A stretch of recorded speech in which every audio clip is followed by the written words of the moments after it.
Welcome bank माय channel reaction वाली मोहिनी के channel में आप सभी का स्वागत है। सो गाइस कैसे हैं आप लोग? उम्मीद करती हैं सब बहुत अच्छे होंगे। तो फ्रेंड्स आज मैं फिर से एक रिएक्शन वीडियो लेके आ गई हूँ आप लोगों के लिए, जो कि खेसारी लाल जी का है, जो कि गणेश जी का है गाना। और अभी गणेश चतुर्थी चल रही, तो मैंने सोचा क्यों नहीं, अब गणेश जी अभी तक आप लोगों ने भोले बाबा के गाने पर बहुत सारे रिएक्शन देखे, तो आज मैं आप लोगों के लिए लेके आ गई हूँ गणेश जी पे। तो चलिए स्टार्ट करते हैं आज का ये कैसा लगता है। और गाने के बोल हैं खेसारी लाल जी के धमाकेदार। स्टार्ट।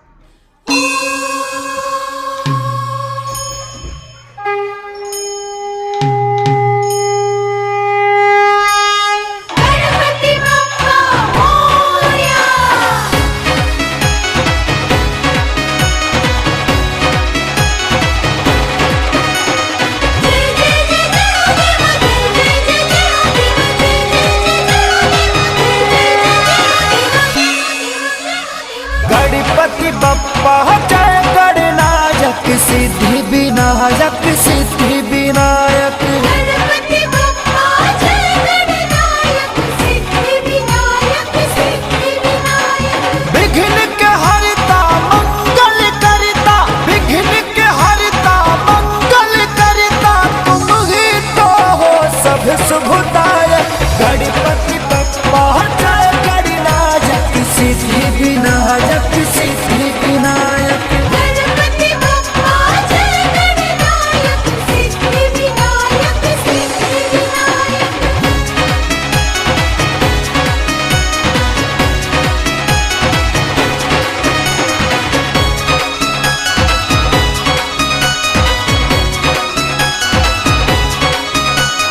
वक्रतुण्ड महाकाय सूर्यकोटि समाप्रभा निर्विघ्नं कुरु मे देव सर्वकार्येषु सर्वदा सर्वकार्येषु सर्वदा। लंबोदर तुम कहलाते हो, सबसे पहले पूजाते हो, सबसे पहले पूजाते हो। लंबोदर तुम कहलाते हो, सबसे पहले पूजाते हो। बुद्धिनागर तुम ही हो स्वामी, मुसले पर चढ़ के आते हो। जय जयकारी बोले दुनिया, जय जयकारी बोले दुनिया, तुम ही तो हो रिद्धि सिद्धि के नायक। गणपति बप्पा जय गणनायक सिद्धि विनायक सिद्धि विनायक। गणपति बप्पा जय गणनायक सिद्धि विनायक सिद्धि विनायक।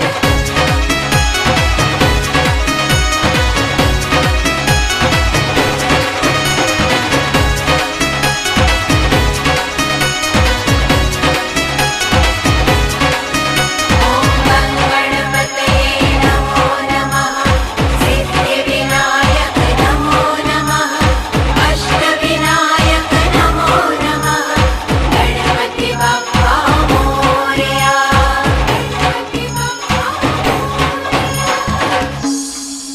दुनिया में तेरा जोर नहीं, तेरा साथी हो वो कमजोर नहीं, तेरा साथी हो वो कमजोर नहीं। दुनिया में तेरा जोर नहीं, तेरा साथी हो वो कमजोर नहीं। आए पवन खेसारी शरण तेरे, खुशियाँ बरसाना दे मेरे।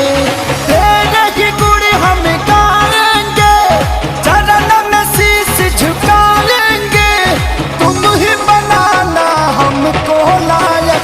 गणपति बप्पा जय गणनायक सिद्धि विनायक सिद्धि विनायक।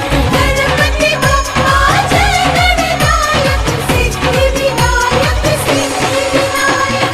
गणपति बप्पा जय गणनायक जय जय गणपति महाराज, जय जय जय गणपति महाराज। जय हो गणपति बप्पा मोरया, जय गणनायक। बहुत प्यारा लगता है कि गणेश जी भगवान सबसे पहले आते हैं और सबसे पहले इनकी विदाई होती है और सबसे पहले पूजे जाते हैं। ये सबसे बड़ी बात है कि सभी देवों में सबसे पहले ये पूजे जाते हैं।